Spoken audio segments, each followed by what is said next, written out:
बिस्मिल्लाहिर्रहमानिर्रहीम। अस्सलाम वालेकुम वरहमतुल्लाहि वबरकातुहू। व्यूअर्स, इंटीग्रल क्वेश्चन के इस लेक्चर में हम देखेंगे कि कैसे वोल्टेयर इंटीग्रल क्वेश्चन हम बनाते हैं किसी given initial value boundary value problem से। यानी एक initial value boundary value problem दी होती है डिफरेंशियल इक्वेशन, तो उससे हम वोल्टेयर इंटीग्रल क्वेश्चन कैसे बनाते हैं उसके लिए एक लेमा यूज़ करते हैं।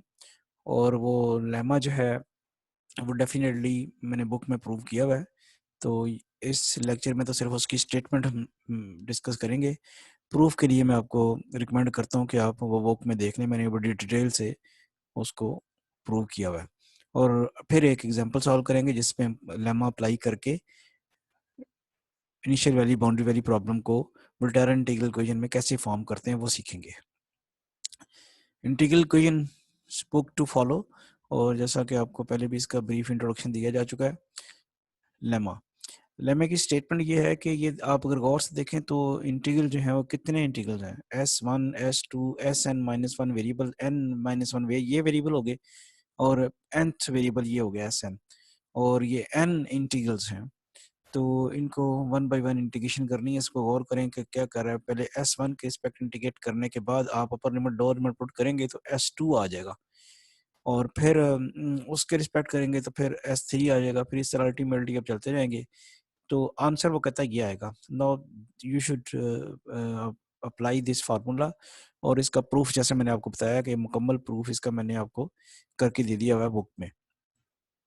एग्जाम्पल है, transform the initial value boundary value problem y double dash plus y is equal to 0, y of 0 is equal to 0, y dash 0 is equal to 1 into Volterra integral equation.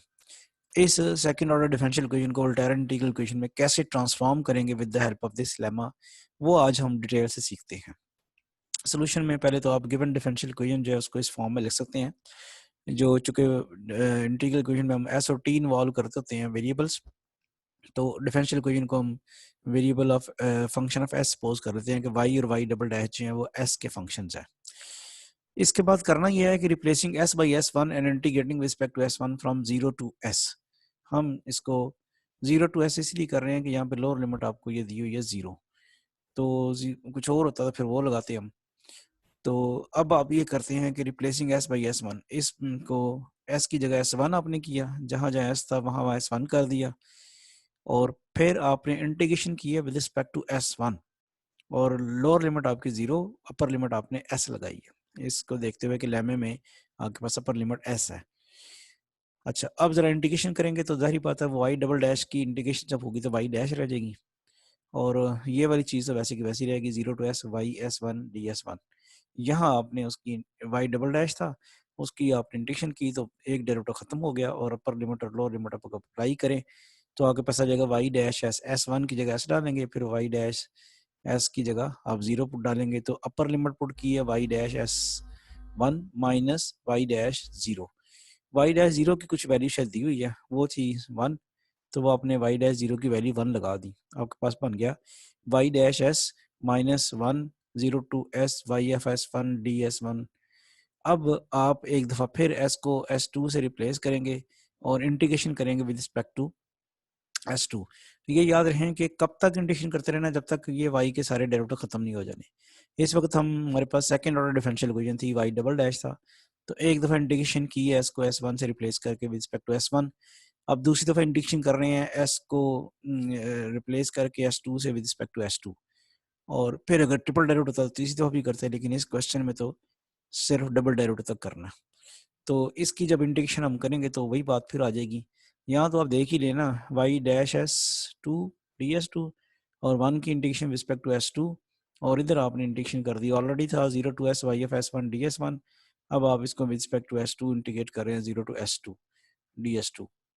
अब इसकी तो हो जाएगी Y dash S to है तो सिर्फ Y F S to रह जाएगा, और अपर लिमिट और लोअर लिमिट यहाँ वन था उसकी लिमिट उसको वो रह जाएगी सिर्फ आपके पास एस टू, और ये अब लेमा लग जाएगा। अब देखें ना, जीरो टू एस वो जो पीछे लेमे की स्टेटमेंट है, according to that statement zero to S two Y F S one D S one को किस बराबर आ जाएगा, zero to S S minus T Y F T. तो वो लेमा आपने लगा दिया। अब यहाँ पे अपर लिमिट और लोअर लिमिट लगाएं आप, क्या होती है Y F S minus Y F zero, और यहाँ भी एस माइनस जीरो।